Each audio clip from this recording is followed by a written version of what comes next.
अरे रतिया में बतिया सोइया, अरे तुहरा ना बुझाइल,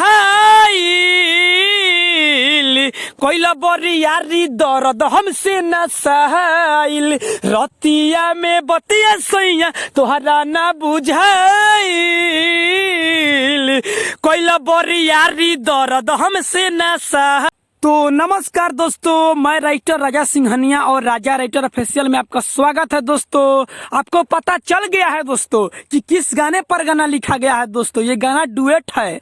दोस्तों आपको पता है किस गाने पर है कि नीली नीली आँखिया से अरे कोई दिल जादू, लागता हम साचो मर जाइम आजू। दोस्तों इसी गाने पर गाना है। दोस्तों आपको पता है ना कि दोस्तों ये डुएट गाना है। तो डुएट गाना हम भी लिखा है, इसमें से बस यही क्रॉस को लिया है, नीली नीली आँखियों से कई दिलू जादू। दोस्तों आप न्यू ट्रैक इसको बनवा कर गा सकते हैं। हम 100% बोलेंगे कि अगर नए सिंगर है, अगर ये गाएंगे, म्यूजिक बनवाएंगे, तो जो सिंगर अच्छी गाता है ये 100% ये गाना हिट करेगा। दोस्तों ये गाना में जान है। तो चलिए दोस्तों हम इसको गा कर सुना देते हैं। दोस्तों गाने से पहले आपको हम बता देते हैं, जहां मेल है वहां लड़का गाता है, जहां फीमेल है वहां लड़की गाती है। दोस्तों तो जहां डॉटो डॉटो करके 2 लिखा है वहां 2 बार गाना है, जहां डॉटो डॉटो करके 1 लिखा है वहां 1 बार गाना है। दोस्तों तो चलिए हम स्टार्ट करते हैं कि कौनो बतिया छुपावत खासे बाड़ू, ऐसे बोलो तू काहे उदास बाड़ू। कौनो बतिया छुपावत खासे बाड़ू, ऐसे बोलो तू काहे उदास बाड़ू। बोलो कौन परेशानी तोके भइल, अरे रतिया में बतिया सोइया, अरे तुहरा ना बुझाइल, कोइला बरियारी दर्द हमसे न सहाइल। रतिया में बतिया सोइया तुहरा ना बुझाइल,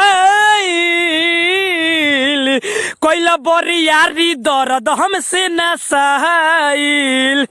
दोस्तों मुखड़ा हम खत्म कर दिए। चलिए अब चलते हैं अंतरा में। स्क्रीन पर देखिए दोस्तों, अंतरा में देखिए।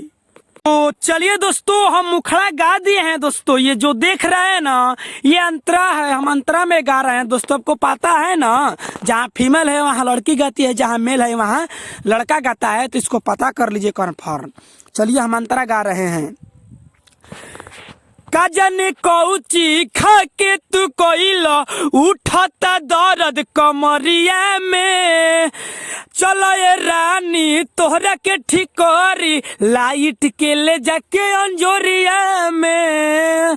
हाँ हाँ का जाने कौची खा के तू कोइला उठता दर्द कमरिया में, चलो ये रानी तोहरा के ठिकोरी लाइट के ले जाके अंजोरिया में।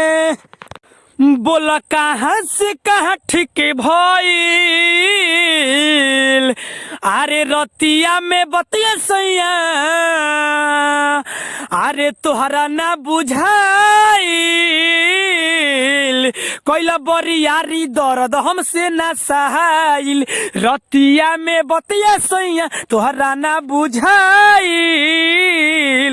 कोइला बरियारी दर्द हमसे ना सहाइल। दोस्तों गाना समाप्त हो गया है। अगर गाना आप फुल लिखवाना चाहते हैं तो मोबाइल नंबर है 82 870 59 424 पर कांटेक्ट करें। दोस्तों अभी तक के लिए हमारे चैनल को सब्सक्राइब नहीं किए हैं तो सब्सक्राइब कर लीजिए, लाइक करिए, कमेंट में बताइए हमारा गाना कैसा लगा। अगर दोस्तों अच्छा लगे तो कमेंट जरूर करिएगा, दोस्तों के पास अपने शेयर करिएगा, घंटी को जरूर दबाइएगा दोस्तों, ताकि इसी तरह हम वीडियो लाते रहते हैं और वीडियो जैसे ही हम डालेंगे तो ही आपके पास चला जाएगा। दोस्तों तो हमारे चैनल को सब्सक्राइब नहीं किए तो सब्सक्राइब प्लीज कर लीजिए।